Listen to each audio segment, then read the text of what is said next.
धन्ना भगत जी का जन्म 1415 ईस्वी में टोंक जिले में देवली के नज़दीक धुआंकला गांव में हुआ था। इनके पिताजी का नाम था पन्ना जी। हर चतवाल गोत्र के जाट थे, किसान थे, पशुपालक भी थे। माताजी का नाम था इनके रेखा देवी। बहुत ही धार्मिक प्रवृत्ति के व्यक्ति थे।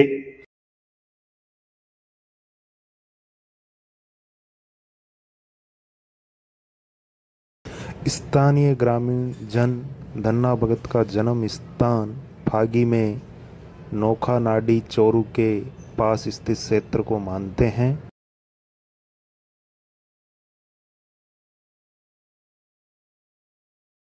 धन्ना भगत जी के घर पर कुल पुरोहित जी पधारे।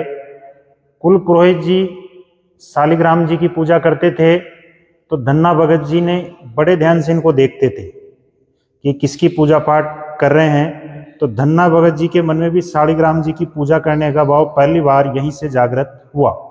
कुछ समय रहने के पश्चात कुल पुरोहित जी धन्ना भगत जी के घर से जाने लगे, तो धन्ना भगत जी ने उनसे शालिग्राम जी का विग्रह सेवा पूजा के लिए मांग लिया।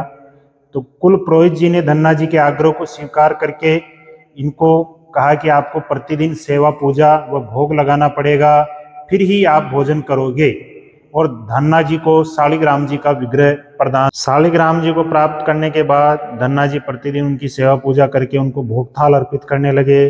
भगवान के भोजन ग्रहण नहीं करने पर वह 3 दिन तक भगवान के समक्ष भूखे बैठे रहे। मान्यता है कि धन्ना जी के अटल व निष्कपट भक्ति देखकर भगवान स्वयं प्रकट होकर भगवान ने भोजन ग्रहण किया। धन्ना भगत जी के पास बहुत बड़ी संख्या में गायें थी। जब धन्ना जी बड़े हुए तो स्वयं गायें चराने लगे। जंगल में धन्ना जी गायें चराते, भगवान को भोजन अर्पित करते, स्वयं भी भोजन करते। ऐसी मान्यता है कि धन्ना जी के भक्ति भाव के कारण भगवान प्रतिदिन प्रकट होते, उन्हीं के साथ भोजन करते और धन्ना जी की गायें भी चराते। यहीं से भक्ति भाव सानंद चलने लगा।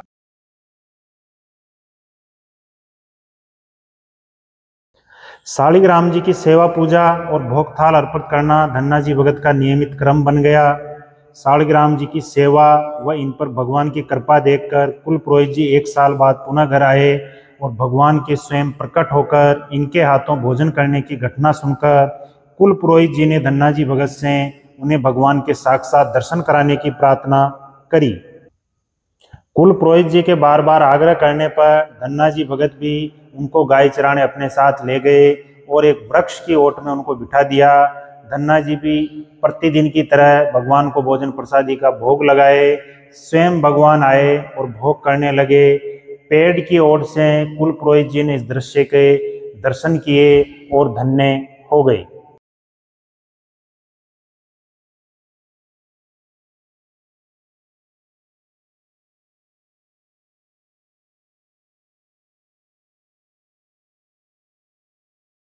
धन्ना जी भगत परम ब्रह्मा की प्राप्ति और ज्ञानार्जन करने के लिए काशी में स्वामी रामानंद जी के आश्रम गए और रामानंद जी के शिष्य बनकर दीक्षा ग्रहण की। स्वामी रामानंद जी ने इन्हें दीक्षा प्रदान कर गृहस्थ जीवन में ही भगवान की भक्ति करना और संत सेवा करने का आदेश दिया। एक बार संतों का समूह गांव में आया। धन्ना जी खेत में बीज बोने जा रहे थे। संतों को भूखा जानकर धन्ना जी ने बीज का सारा अनाज संतों में बांट दिया। इस तरह कृपालु संत थे भक्त धन्ना जी भगत ने सारा बीज तो संतों में बांट दिया, तो बिना बीज के ही इन्होंने खाली हल चला दिया। तो भगवान की कृपा से 5वें दिन ही खेत में फसल उगना प्रारंभ हो गई। धन्ना जी के खेत में पड़ोसियों से भी सवाया अनाज उत्पन्न हुआ। तो इस प्रकार धन्ना जी भगत के ऊपर भगवान की बहुत ज्यादा कृपा बनी हुई थी।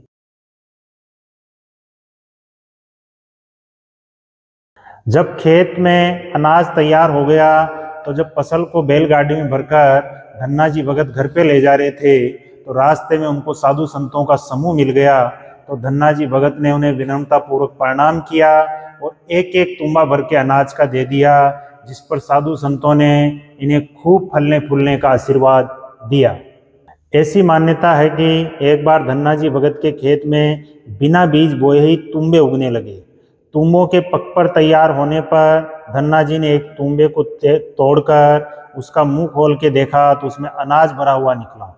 धन्ना जी ने खेत में एक एक तुम्बे को देखा तो सभी में अनाज भरा हुआ था। इन तुम्बों को बैलगाड़ी में भरकर ठाकुर साहब के पास दरबार में लेकर पहुंच गई। धन्ना भगत जी सभी पके हुए तुम्बों को लेकर ठाकुर साहब के दरबार में जाकर उनको तुम्बे भेंट किए। जब ठाकुर साहब द्वारा तुम्बे का मुंह तोड़कर देखा गया तो वह आश्चर्यचकित हो गए, क्योंकि उनमें हीरे मोती भरे हुए थे। ठाकुर साहब ने धन्ना जी से कहा कि ये सब तो भगवान की कृपा का फल है, इन सब तुम्बों पर आपका ही अधिकार है।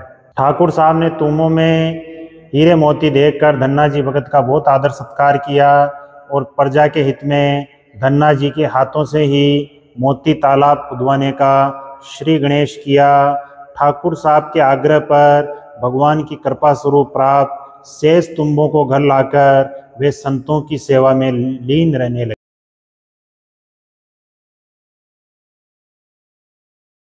धन्ना जी भगत व इनके गुरु भाई हैं स्वामी जो रामानंद जी थे, इनके शिष्यों में श्री अनंताचार्य, श्री कबीर, श्री सुकानंदाचार्य, श्री नरहरियानंदाचार्य, श्री पीपाजी, श्री भावनंदाचार्य, श्री योगनंदाचार्य, श्री सेन महाराज, श्री धन्ना, श्री गालवनंदाचार्य, श्री रेदास। तो स्वामी रामानंद जी के जो 12 प्रमुख शिष्यों के नाम भक्तमाला में दिए गए हैं।